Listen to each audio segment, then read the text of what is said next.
Un saludo para todos nuestros hermanos de Templo Belén. Es un placer estar con ustedes una vez más, disfrutando la bondad y la gracia de nuestro Dios y saber que en muchos lugares podemos estar juntos compartiendo de su amor, de su bondad y de su misericordia. Así que dejemos que todas las cosas que Dios tiene para nosotros siempre sean aprovechables. Permitamos que la obra del Espíritu Santo nos ayude a generar cambios, transformaciones, no solamente en nuestras vidas, sino en nuestras familias y de una sociedad que está tan necesitada. ¿Por qué no oramos y le damos gracias a Dios? Padre Santo, te agradezco, Señor, por tu bondad infinita. Te agradezco por cada uno de nuestros hermanos que están en cualquier lugar del mundo, Señor, aquellos que están acá cerca en nuestra área metropolitana o en Colombia, en el suroeste, en Antioquia, en Caldas, en fin, en cualquier lugar. Aquellos que de pronto están llegando a la sintonía, viendo una de estas presentaciones de tu palabra, Señor, que sean bienvenidos a nuestra familia, a Casa de Pan, y que podamos crecer y madurar en la fe. Todo para tu honra y gloria y para bendición de muchos. Te pido por los que están enfermos, los que están en necesidades, los que tienen algún tipo de crisis, no importa de la índole que sea, Señor, tú eres un Dios grande y bueno que nos ayudas a administrar bien la vida. Gracias porque tú haces milagros, señales y prodigios, Señor. Pero aún más que eso, que es muy importante, nos ayudas a vivir la vida, a ser personas correctas, Señor, a bendecir en lugar de dañar o destruir, oh Dios. Por eso gracias, Señor. Gracias. Ayúdanos a ser mejores en el nombre de Cristo Jesús, porque mucho lo necesitamos y este mundo necesita una iglesia que tenga una palabra coherente donde lo que se predica y se dice se vive, se ha asimilado y podemos ponernos como modelo y como ejemplo, no para creernos superiores, sino para reconocer tu bondad grande, Señor, en nuestras vidas y esa obra maravillosa que haces en Cristo Jesús. Amén.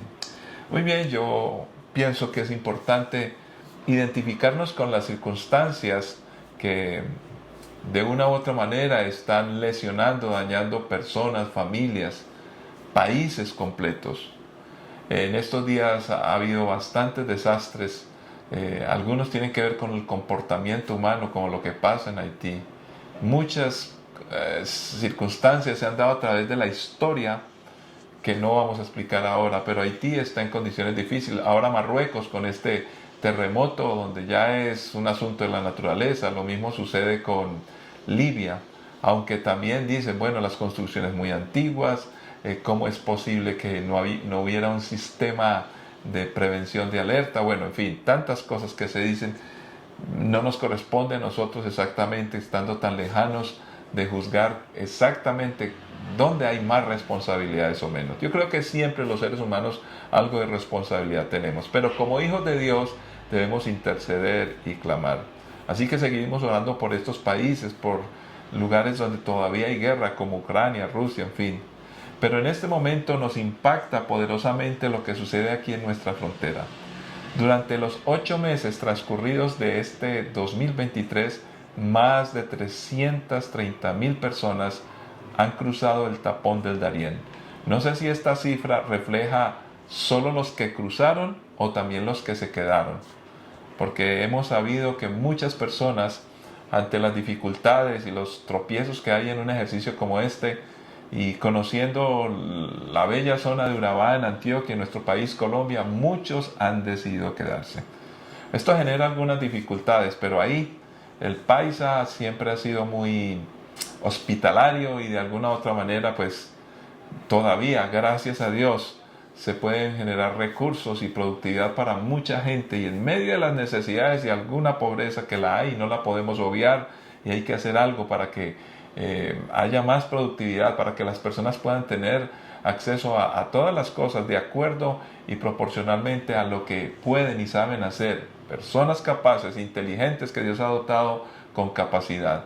Pero necesitamos precisamente donde una sociedad entienda el valor de cada persona y le dé la oportunidad, no solamente que aprenda a pescar, que se le enseñe a pescar, sino también que pueda vender el pescado, que pueda producir con el pescado y que pueda emprender con el pescado. Es muy importante porque Dios nos ha creado como seres muy capaces. El año pasado, en total, pasaron por este lugar en Darién 248,000 personas. Y ya apenas en agosto, esta cifra se pasó casi en 100,000 personas. Oremos. La iglesia está organizada, muchas iglesias estamos involucradas en la ayuda, allí en el tapón del Darién, de una u otra manera, Convoy of Hope, Convoy de la Esperanza, de la iglesia nuestra, Asamblea de Dios, que tiene este ministerio de ayuda al necesitado, alivio en todo el mundo, en muchos lugares. Ya hay coordinaciones para ayudar en los lugares como Marruecos, como Libia y todo eso. Y el problema es que estos sitios son difíciles para poder acceder, no tanto por lo lejanos, por las carreteras que sí están generando muchas dificultades, sino por los sistemas políticos y las fronteras humanas y los intereses donde muchas veces no se permite que la ayuda pueda llegar. Pero acá en Colombia estamos trabajando, que Dios nos ayude y que Dios nos guíe. Y por lo menos nosotros podemos orar. Y habrá otras maneras de ayudar que estaremos comunicando y que ya estamos haciendo. Mucha gente está interesada porque el corazón del cristiano está dispuesto a ser generoso para ayudar y para bendecir. Padre, oramos en este caso específico por las personas, Señor, que están cruzando esta frontera entre Colombia y Panamá. Oh Dios, hay muchos venezolanos, muchos cubanos, hay muchos haitianos, hay muchos nicaragüenses de otras nacionalidades, pero sorprendentemente hay muchas personas de Asia y de África. Algunos de ellos ni siquiera hablan español. Pero es una bonita oportunidad para acercarnos y compartir el amor de Cristo Jesús en sus vidas y en sus corazones, Señor. Así que ayuda a las iglesias, oh Dios, que yo sé que aún iglesias pequeñas en Urabá están abriendo sus puertas, están ayudando a los niños, tenemos comedores para niños y también se están repartiendo algunos almuerzos para las personas, Señor. En fin, la solidaridad es importante, pero lo hacemos con el ánimo de mostrar el amor que tú has puesto en nosotros, que nos preocupa a cada persona, Señor, que los cristianos queremos siempre procurar ejercer un servicio, una ayuda, estar dispuestos con un corazón abierto, amoroso. Así que glorifícate en los obreros que tenemos en estos lugares, las personas que quieren ayudar, las iglesias, y nosotros desde la distancia oramos y hacemos otras cosas más generosamente, Señor, en lo posible, que cada uno, dentro de lo que podamos, Señor, en el ejercicio de ayudar, estemos presentes. Glorifícate, Señor, porque hay lesiones emocionales, obviamente la económica, las enfermedades, el cansancio, los niños, los ancianos, y todas las cosas que se cuecen en medio de una ruta que se vuelve peligrosa, y no solamente por la naturaleza, el tapón del Darién, que es difícil, sino también por las personas que se familiarizan con estas rutas y aprovechan de una u otra manera tantas cosas que pasan, que son lamentables, Señor.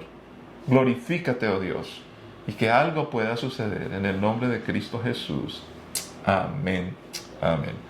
Muy bien, como saben, ustedes pueden compartir esta enseñanza que vamos a presentar en este momento con sus amigos. Invítele, dígale, venga, aquí en YouTube, en Facebook, usted puede aprender algo de la palabra del Señor, y procuramos siempre que sean enseñanzas muy prácticas. Y tenemos un tiempo relativamente breve para que lo puedan ver todo, escuchar todo y ponerlo en práctica. Recordemos que la palabra del Señor no es un libro meramente religioso. Obviamente habla de religión, pero más que de religión, mucho más de religión que de religión, habla de cosas muy prácticas que nos conectan con Dios y nos permiten vivir intensamente de manera correcta acá, mientras todos juntos podamos llegar al reino de los cielos. Así que dispongámonos a leer la palabra del Señor en la primera carta a los Corintios, capítulo 16. Y dice así la escritura del Señor. Ahora bien, consideremos la pregunta acerca del dinero que se está juntando para el pueblo de Dios en Jerusalén. Deberían seguir el mismo procedimiento que les di a las iglesias de Galacia. El primer día de cada semana, cada uno debería separar una parte del dinero que ha ganado. No esperen hasta que yo llegue para luego tratar de reunirlo todo de golpe. Cuando yo vaya, escribiré cartas de recomendación para los mensajeros que ustedes escojan como encargados de entregar su ofrenda en Jerusalén. Y si parece oportuno que yo también vaya, ellos pueden viajar conmigo. Padre, te damos gracias porque esta es tu palabra y tu palabra siempre es importante. Con suma urgencia la necesitamos. Guíanos, ayúdanos para vivir guiados por ella, Señor, en sanos principios que te honran a ti y bendicen a las personas, sin que nadie salga lastimado, salga dañado, salga manipulado. Al contrario, que haya libertad, que haya capacidad de hacer las cosas de manera correcta. En Cristo Jesús. Amén. Amén. Muy bien, cuando estamos terminando ya el estudio de la primera carta a los Corintios, ya estamos en el último capítulo y es curioso el tema con que Pablo empieza de una vez a despedirse, digámoslo así, ya es la última parte de su carta y parece disruptivo, pero realmente no lo es. Hay una conexión interesante en el pensamiento cristiano acerca de algo tan cotidiano, pero que nos interesa tanto como el manejo del recurso financiero, el dinero. No vamos a definir qué es dinero. Tampoco vamos a pedir ahora en este momento que usted tiene que darnos una cantidad X o Y, porque esto no se trata de una colecta, se trata de unos principios. ¿Por qué el dinero existe? Es algo que las culturas se han inventado a través del tiempo. Antes se intercambiaban bienes, pero ahora un papel o una moneda empieza a tener un valor constante, representativo de los productos que se intercambian. Y esto ha facilitado muchas cosas. Algunos las critican y quisieran volver a los intercambios de producto con producto. Pero bueno, el punto aquí es, ¿por qué está escrito esto en esta carta?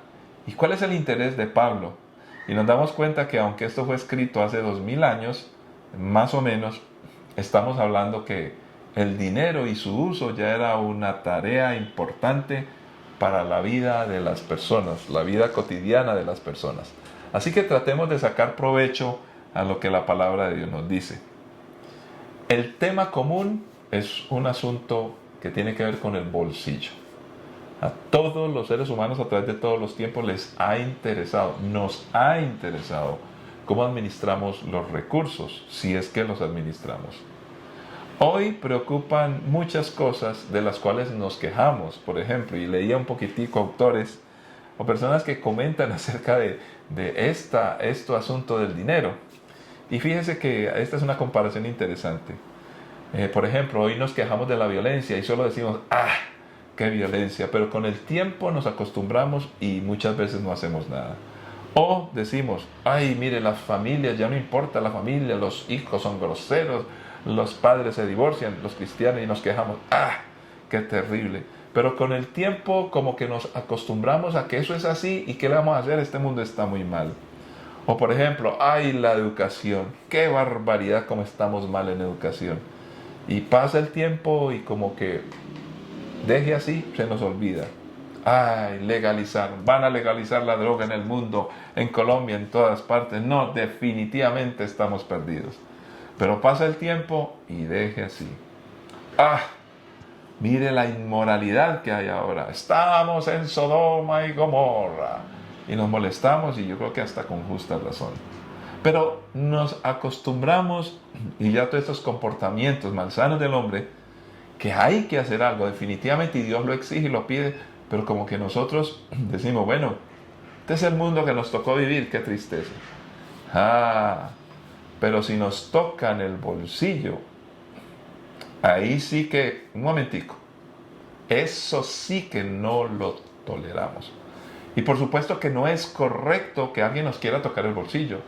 De hecho, se critica mucho a pseudo predicadores, porque no predican la palabra, que utilizan las cosas de Dios en una simonía, como Simón el mago que quería ganar dinero con las cosas de Dios, y explotan a la gente. Entonces, hay una crítica, inclusive a nosotros los cristianos y creyentes, porque recogemos diezmos y ofrenda, y lo que la gente lee, su lectura desde la lejanía es que ese dinero es para el pastor o para algunos pocos, y hay una explotación.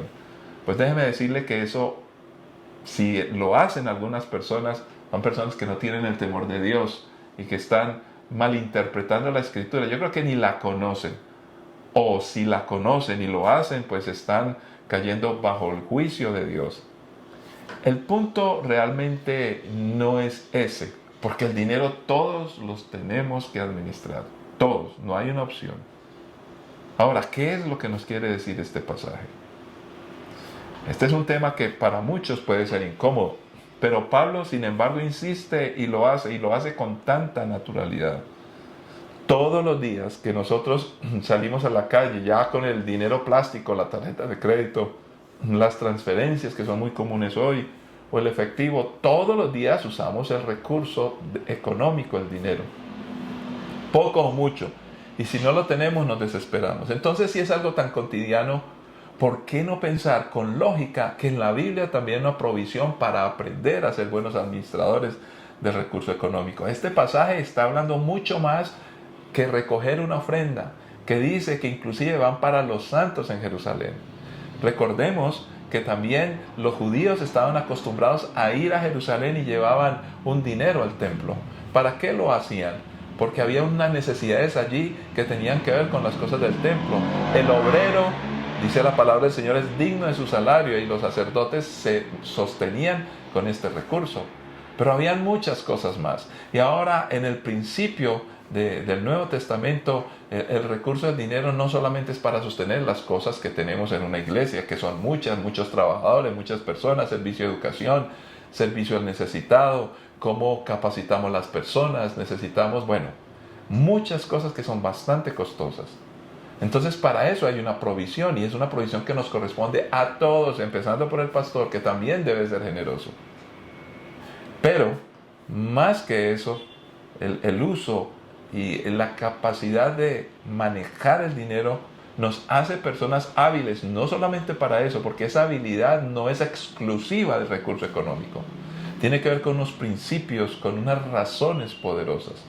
Entonces, además de esto, la iglesia ayudaba a aquellos que estaban en necesidad. Todas las necesidades deben de ser suplidas.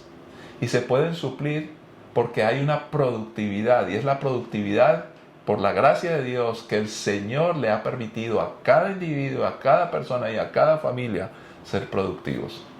Cuando esto se logra y cuando aprovechamos la capacidad que Dios nos dio, hay dinero suficiente en cada hogar, cada familia y cada persona para que juntos como sociedad civil nos podamos unir y para poder generar productividad, suplir la necesidad de las condiciones anómalas o equivocadas que tiene el ser humano. Ahora, este es un aspecto de la vida real y la Biblia no evade ningún tema. Y miremos un resumen de algunas posturas que hay, no las vamos a ver todas, por supuesto, simplemente para entender mejor el tema. Ha existido de alguna manera un pensamiento en el mundo que los que seamos creyentes debemos de tener una teología de la pobreza. Entonces no tenemos nada, no nos importa nada, no administramos nada, nos morimos de hambre, no tenemos... Y eso nos hace más santos y más sacrificados. Eso no es verdad.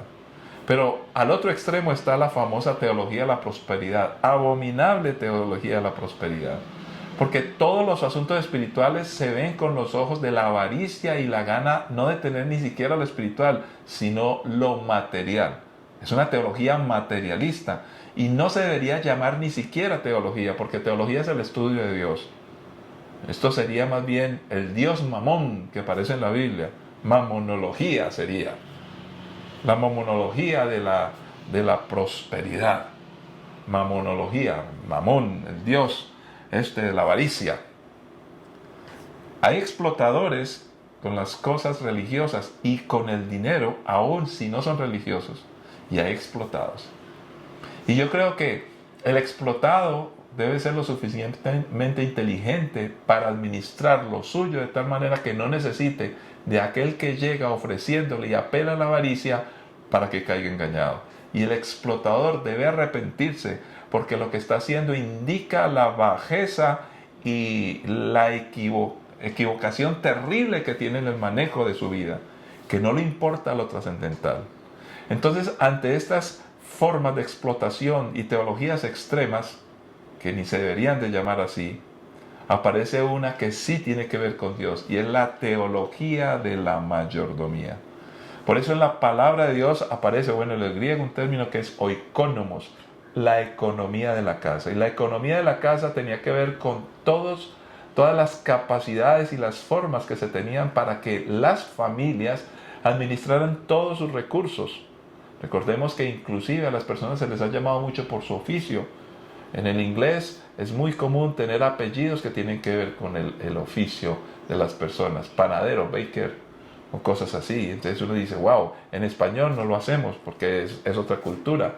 Pero en otras también de igual manera se reconocía a los que hacen barcos, a los que hacen casas y en fin, así sucesivamente. Esto reconoce que hay una administración en los hogares donde las personas aprenden un oficio y son capaces con su inteligencia y unidad familiar ser productivos. Y esto generaba pues comunidades muy productivas y prósperas. ¿Cuál fue el problema? Que llegó el monopolio, y el monopolio responde al egoísmo del ser humano. Y entonces las personas le creyeron a un egoísta o a un sistema egoísta que hoy todavía pululan en nombre de ideologías, pero que coartan la libertad de cada persona de pensar y de ser productiva. Cuando las personas tienen los valores de la Biblia, los tenemos y hacemos lo correcto, nunca vamos a explotar a nadie, a destruir a nadie, y tampoco vamos a permitir que la explotación nos llegue. Y habrá en la inteligencia de cada uno y capacidad de todas las personas, de todas las culturas y razas, oportunidad de producir lo suficiente. Pues desafortunadamente, como dice la palabra, que el pecado abunda. Por eso es que nosotros debemos predicar el Evangelio para que sobreabunde la gracia.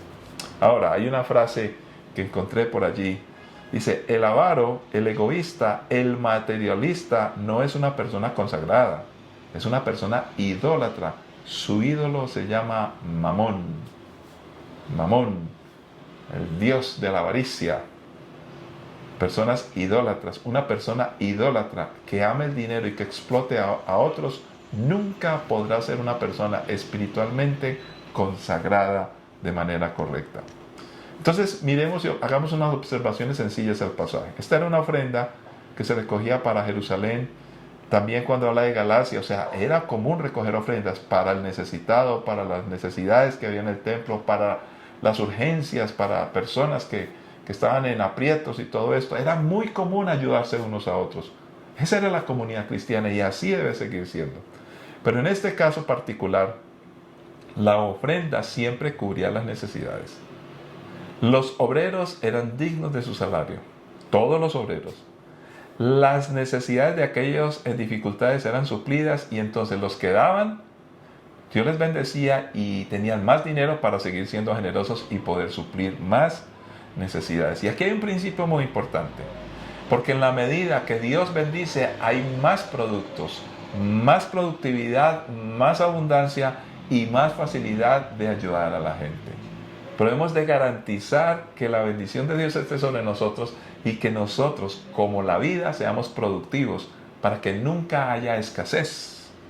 Pero si gastamos lo que tenemos y no buscamos cómo producir más, en algún momento todo se acabará y todos terminaremos en pobreza. Ahora, la generosidad aparece aquí como carácter cristiano. Y la buena administración, donde no se vive por el dinero, sino que simplemente se administra. No vivimos por el dinero ni para el dinero. El dinero se administra, se cuenta, se reparte y se usa de manera correcta.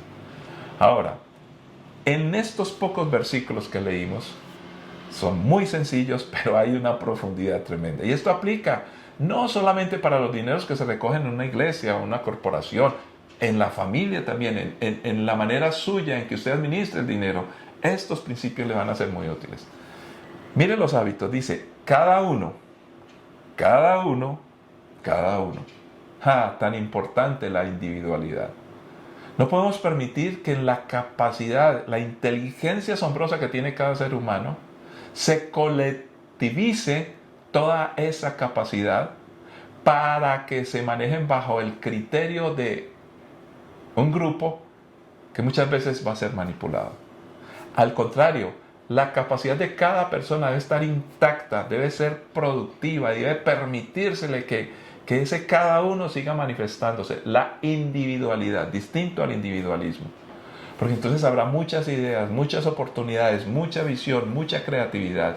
Y eso, sacar el jugo positivamente a cada individuo, que siendo libre, que pueda producir, eso va a beneficiar a toda la comunidad, empezando por la familia. También habla aquí de cada uno, habla de recursos individuales, los que cada uno pueda, porque aquí se está hablando de proporcionalidad, pero también se está hablando de una responsabilidad personal y una capacidad que cada persona tiene. Entonces, por eso dice la Biblia, al que más se le da, más se le demanda. Otro asunto que dice literalmente, pongan aparte. Cuando dicen pongan aparte es, distingan un recurso de otro recurso. Empezamos a hablar de organizar nuestras finanzas. Por eso lo que estamos compartiendo hoy se llama inteligencia financiera y para la vida. Ahora, le pusimos financiera porque empieza el tema hablando de dinero, pero realmente aquí no está hablando de una actitud en la vida. Entonces, esa manera de organizar el dinero, ponerlo aparte, entonces tenemos las cuentas claras. Esto es para esto, para esto, para esto. Cuando vamos a ser generosos, cuando vamos a ofrendar, ¿a quién le vamos a ofrendar? ¿A quién le vamos a ayudar? ¿Cómo le vamos a ayudar? ¿Con dinero, con enseñanza, con acompañamiento, con consejos? Es muy importante entender el carácter de cada persona y por eso podemos separar. Y cuando digo separar no es dividir, al contrario, es entender con claridad todas las cuentas. Esto también nos lleva a un ahorro que es diferente a acaparar. Cuando ahorramos, entendemos por qué y para qué hay una visión. Acaparar es simplemente atendiendo el deseo interno, mezquino y egoísta de tener y tener y tener. Inclusive las personas que caen en esta desgracia ni siquiera disfrutan lo que tienen. Entonces llegamos aquí, lo que está hablando en términos técnicos Pablo aquí en este último capítulo es hacer presupuesto. Antes de, mire qué inteligencia, dice, póngalo aparte. Y que no llegue yo y que todo se recoja de golpe. Entonces hay una disciplina del manejo de los recursos. No es improvisado, es disciplina día a día permanentemente. Además del carácter individual, está hablando también a la iglesia, porque era entre todos. El carácter corporativo. La familia es una comunidad, la iglesia es una comunidad, la sociedad civil es una comunidad, pero todas estas conformadas por individuos que cada uno debe tener en claro la administración, los valores y los principios que hay de economía y mayordomía cristiana. Y estos principios no tienen que ver con que, da mucho dinero a la iglesia, siémbrale al pastor. Esos son términos que se han inventado por aquí. Todo lo que hacemos en la Biblia es una siembra, no solamente el dinero. Pero a veces lo materializamos de tal manera que enfoca es el recurso económico. Y el recurso económico o el dinero como tal es inerte. No vale el dinero por el billete mismo, por su valor representativo. Vale es de acuerdo al uso que le demos. Entonces, cuando hablamos de proporcionalidad, estamos apuntando también a una equidad. Por eso, en casa hay que enseñarle al niño cuando ayuda en algo, él va a ayudar en una proporción menor al adolescente, pero el mayor va a ayudar mucho mejor. Los ancianos empiezan a ayudar un poco menos, pero tiene una capacidad en su inteligencia, en su consejo de ayudar. Entonces, todo eso tiene que ver con economía de casa, que es la definición de economos, economía de la casa. Y esto genera una equidad donde todos participan, pero nadie estafa a nadie. Cuando se trata de hacer uso del recurso de todos por igual en un hogar, el pequeño con el adulto, con el que trabaja, con el que tiene maestría, pues realmente no estamos logrando un acto de justicia. Estamos logrando es algo que va a destruir realmente cómo funciona y debe funcionar según los principios bíblicos. Y esto no tiene nada que ver con ideologías políticas de hoy, porque la Biblia fue escrita mucho antes que todo lo que usted conoce hoy de izquierda, derecha, arriba, abajo, todo ese tipo de cosas. Si se administra bien, entonces no se pierde tiempo que ocuparía o se ocuparía o que se puede ocupar en cosas más importantes. Mira lo que está diciendo Pablo, vea. Cada uno en su casa, como individuo, de acuerdo a lo que puede, organice, presupueste, ya miramos todo eso, tenga la disciplina, para que cuando llegue yo y nos reunamos el domingo, que se reunían el domingo, pues no tengamos que invertir tiempo en andar hablando de plata porque nos vamos a ocupar de lo espiritual. Entonces esto quiere decir que si nosotros tenemos en claro la economía, el manejo del recurso presupuestado y estamos en una disciplina, en un ahorro, en un orden, se llama inteligencia financiera, vamos a estar tan tranquilos haciendo cosas en la vida que vamos a poder ser mucho más productivos. Y entonces hacer lo que tenemos que hacer sin estar pensando siempre en recurso financiero, cuando estamos trabajando y cuando estamos haciendo, entonces nos permite ser más productivos. Vamos a tener más recursos, pero cuando tenemos más recursos, volvemos de nuevo a poner aparte, a administrar, a ahorrar y todo eso. Y enfocarnos en su momento con cada cosa de acuerdo a su importancia. Podemos vivir para cosas mejores y mayores que el solamente conseguir dinero. Qué tristeza es que hay gente que solo trabaja y piensa, no, yo lo que necesito es plata. No, lo que necesitamos es administrar nuestra vida. Y si administramos bien el dinero, como Dios dice, también administramos bien la vida, porque es lo mismo. Administración es administración y toca todos los aspectos de la existencia humana. Y aquí hay otra cosa que es simpática, el que lleva la ofrenda, la necesidad de personas confiables y que sepan ser responsables. Porque dice, vamos a enviar algunos, y se hacía hasta una carta, una recomendación. Entonces, aquí toca un tema importante, el tema de los intermediarios, de los que colectan, recogen el dinero. Se necesita entonces personas con mucho carácter y principios cristianos. Lucas 16, 1 al 4 nos dice: Jesús les contó la siguiente historia a sus discípulos. Había cierto hombre rico que tenía un administrador que manejaba sus negocios.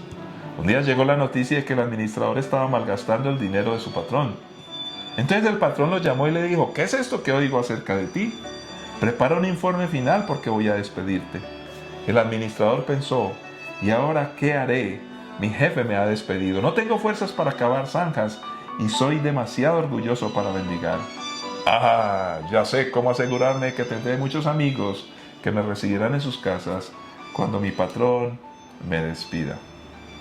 Aquí empezamos a notar que la capacidad administrativa aplica a toda la vida. Entendamos mejor con ejemplos prácticos. Y al que más, o a los asuntos que más se les pone cuidado es precisamente el dinero. Por eso Jesús contó esta historia. Este hombre necesitaba dinero para vivir su ancianidad. Entonces él decidió administrar bien, poner aparte, organizarse. No lo había hecho, pensando en el futuro. Entonces, es una manera de organizar nuestra vida. A veces nosotros gastamos donde no debemos gastar. Y donde debiéramos gastar, no lo hacemos, no invertimos, entonces no tenemos productos, no tenemos un resultado, no tenemos fruto. La vida requiere de una buena administración y debe ser aún mejor cuidada que el mismo dinero. Y estamos ya hablando de la Biblia, de la vida, perdón. Una carta nos hace pensar, una carta de recomendación, porque precisamente aquí es lo que dice: mire, el que va a llevar el dinero debe ser muy recomendable. La pregunta es: ¿somos recomendables? ¿Cómo administras tus recursos? ¿Cómo administras tu dinero? Y cuando hablamos de que no solamente lo individual, sino en familia, cómo se administra el dinero, cómo se maneja el dinero en la iglesia. La iglesia debe ser transparente, organizada, así como aplica a estas personas. Realmente lo que sucedía con cada uno en sus casas, luego llegaba a la iglesia y se hacía de igual manera, se ponía aparte, se organizaba con personas recomendables hasta que el dinero llegaba para su uso correcto y muy sano. Estos principios se deben mantener en el individuo, en la familia y en la iglesia, y Dios lo va a demandar. Y por eso dice el versículo 9 del capítulo 16 de Lucas: aquí está la lección, usen sus recursos mundanos para beneficiar a otros y para ser amigos. Entonces, cuando esas posesiones terrenales se acaben, ellos les darán la bienvenida a un hogar eterno. Aquí está haciendo un juego de palabras del Señor Jesús que no va a explicar profundamente, pero sencillamente dice: así como el mal administrador hizo amigos para poder vivir en el futuro acá, nosotros debemos de, con los amigos, hacer amigos, organizarnos, pero pensando en un futuro que es trascendental, no solamente acá, sino más allá. Y cuando pensamos en ser trascendentales, y con esto vamos concluyendo, entendemos mucho más por qué se genera este tema en la Biblia. No es solamente acerca del dinero, es acerca de la manera en que administramos las cosas que tenemos. Y tenemos inteligencia, tenemos un cuerpo, tenemos una sexualidad, tenemos la manera de pensar, tenemos una fuerza, una energía, tenemos un tiempo que administrar, tenemos una familia, tenemos unos talentos. Todo esto debe ser administrado exactamente de la misma manera. Entenderlo, ponerlo aparte, ahorrar, no acaparar, dar el esfuerzo suficiente, ubicar las necesidades y ponerlo allí, ser totalmente confiables, buscar recomendaciones oikónomos. Cuando tenemos economía, cuando tenemos administración, nos ahorramos dolores de cabeza. Y no solamente en asuntos de dinero. Ahorrar, juntar con precaución, es distinto que amontonar. Y demos unos ejemplos, como decía, para concluir. Pensemos muchas de las cosas que este mundo se arreglarían, y no solas, las arreglaría el mismo hombre si le hace caso a la palabra. Hoy, ¿cuánto dinero se está invirtiendo en el problema del aborto, las leyes, las discusiones y las peleas? Los niños no deseados que nacen y los que no nacen, ya saben qué hacen con ellos, no nacen, ¿por qué no nacen con ellos? Nacen. Cuando se dan esas problemáticas de dos adolescentes con un niño que no se sabe quién consume más pañales, si los padres o los niños. ¿Por qué esto del virus del papiloma humano y otros virus que hay por allí donde dicen se están contagiando y entonces tratan de inventarse productos, vacunas, de un montón de dinero y esfuerzo? Dinero que está siendo, piensan todos, bien invertido. Pero realmente no, y lo podemos demostrar muy sencillo, porque algunos dirán, pero ¿cómo no se va a utilizar una vacuna para curar una enfermedad? Pero es que esa enfermedad no tendría que producirse si hubiera responsabilidad, si se hubiera puesto aparte, si se hubiera entendido las cosas como la Biblia lo propone en este pasaje. Como se administraba la ofrenda, así administremos nuestra vida. Un chico y una chica, si son adolescentes, no tienen por qué estar teniendo relaciones sexuales. Porque eso es pensar para el futuro. Vamos a tener relaciones sexuales, vamos a disfrutar esto y poder, eso sí, cuando estamos bajo un vínculo de responsabilidad, que es un hogar y que entendamos lo que estamos haciendo, tengamos hijos. Y entonces habrá productividad, esos hijos serán una bendición y no serán ni un estorbo o un gasto, habrá madurez para manejar las cosas. ¿Cuántas niñas hoy no estarían con un embarazo deseado? Y tengo que recurrir a una investigación que hicimos hace años con aprobación en un centro educativo, con consentimiento de padres y todo eso, con los jóvenes adolescentes. Y había niñas en un colegio que entrevistamos, y todo esto se hizo bajo las normas legales, donde les preguntábamos a ella, mira, tú quedaste en embarazo, entonces tratamos de ayudar a estas muchachas. Y sabe a qué llegó una conclusión, no era ni siquiera cristiana que asistía a una iglesia, decía, mire, yo no sé por qué inventamos tanta bobada. Y dice, ¿sabe qué? Yo quedé en embarazo siendo una niña.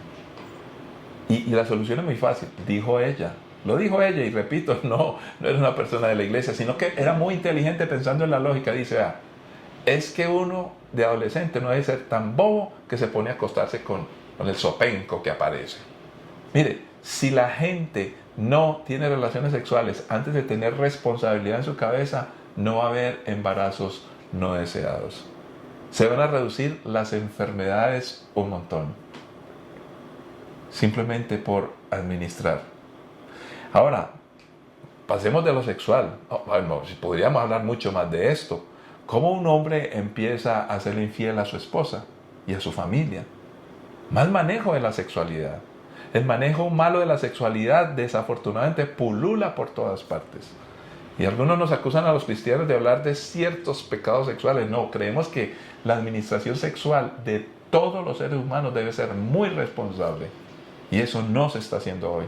Por un lado se habla tanto del tema y se debe hablar, pero para ayudar a construir. Pero lo que se está es ayudándole a las personas a que hagan cosas que precisamente no son: ahorrar, poner aparte, entender un futuro, ser responsables. ¿Y qué hablar de lo emocional? ¿Por qué hay tanto suicidio hoy? Los padres están ocupados produciendo dinero, pero no administran la relación con sus hijos. No distinguen que una cosa es el trabajo, otra cosa es la diversión, otra cosa son los hijos, cómo administramos todos esos espacios, cómo nos comunicamos, y amontonamos y amontonamos y amontonamos y quedamos debiendo. Porque lo que tenemos no es útil en las cosas que realmente nosotros invertimos o debiéramos invertir el tiempo y que nos traen más satisfacción, como las personas y la familia. Prever acabaría con todo gasto inútil. Por no prevenir es que tenemos tantos problemas en lo económico, en lo emocional. A veces nos equivocamos en nuestras relaciones emocionales. Los jóvenes hoy se creen enamorados, pero no entienden qué es eso, abusan unos de otros. Y estoy hablando emocionalmente solamente. Ya si pasamos a otro tipo de abuso, ¿por qué la violencia? Los que emprenden empresa, ¿por qué no piensan en las personas? Porque no tienen la capacidad administrativa, no tienen inteligencia espiritual que les ayuda a tener inteligencia financiera y por supuesto para la vida. Que Dios nos ayude. Podemos administrar bien todo lo que Dios nos ha entregado, empezando por lo económico. Pero lo económico tiene que ver con la casa, como está en la definición bíblica. Y la casa tiene que ver con el Padre. Y el Padre Celestial es el Padre más importante. ¿Qué quiere decir esto? Que toda la economía empieza en lo espiritual. Si nosotros administramos bien lo espiritual y entendemos que una cosa es distinta a otra, ahorramos y invertimos esfuerzo en lo más importante, luego lo demás vendrá por añadidura, como lo dice efectivamente Mateo 6:33. Todo lo demás vendrá por añadidura. Si buscamos el reino de su justicia, podemos bendecir a los demás. Entonces, si administramos lo espiritual, administramos lo emocional y, por supuesto, podemos administrar los talentos, las capacidades y lo económico. El dinero será tan fácil y siempre ese dinero bien administrado con inteligencia será importante por su buen uso. Padre que estás en los cielos, ayúdanos. Queremos ser mejores, Señor, y necesitamos reconocer nuestro pecado, que somos malos administradores. A veces la avaricia llega a nuestras vidas, a nuestros corazones, nos daña y nos destruye y no nos permite generar riqueza. Y la riqueza no es asunto de dinero solamente, es de inteligencia, capacidad. Por eso necesitamos ser libres, pero libres con valores morales, éticos, Señor. Donde podamos ser productivos, donde podamos generar ayuda a los demás, podamos unirnos en nuestras casas y nuestras familias, ser productivos para luego ser generosos. Y si cada familia es honesta y justa, va a permitir que otras familias también puedan producir. Entonces no se levantarán esos explotadores y explotados, sino personas unidas que se esfuerzan por producir. Y cuando hay fruto, Señor, hay abundancia para todos. Y esto no debería ser una utopía. El problema es que hay mezquindad, hay monopolios, hay deseos de control, de manipulación. Y el ser humano se ha inventado teorías e ideologías donde buscan simplemente aplastar la capacidad del ser humano, aplastar la capacidad de la familia, aplastar la oportunidad de unirnos con valores cristianos, valores éticos, donde una sociedad civil, donde la misma iglesia y las familias podamos unirnos para construir y generar riqueza abundante, Señor. Y de esta manera, con el valor cristiano, nunca explotaremos a nadie. Nos ayudaremos mutuamente, nos bendeciremos unos a otros, nos estaremos juntos para que todo lo que hagamos sea próspero. Así debería ser. Pero por eso tenemos que predicar el Evangelio y luchar contra el pecado mezquino y egoísta que daña y destruye al ser humano, a las familias y la sociedad. Todo eso te lo pedimos para tu honra y gloria y para bendición de muchos en Cristo Jesús. Amén, amén.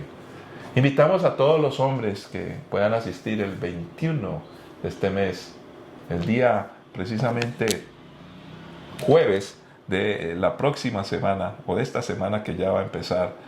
Y vamos a tener una reunión muy especial para hombres. ¿Dónde estamos?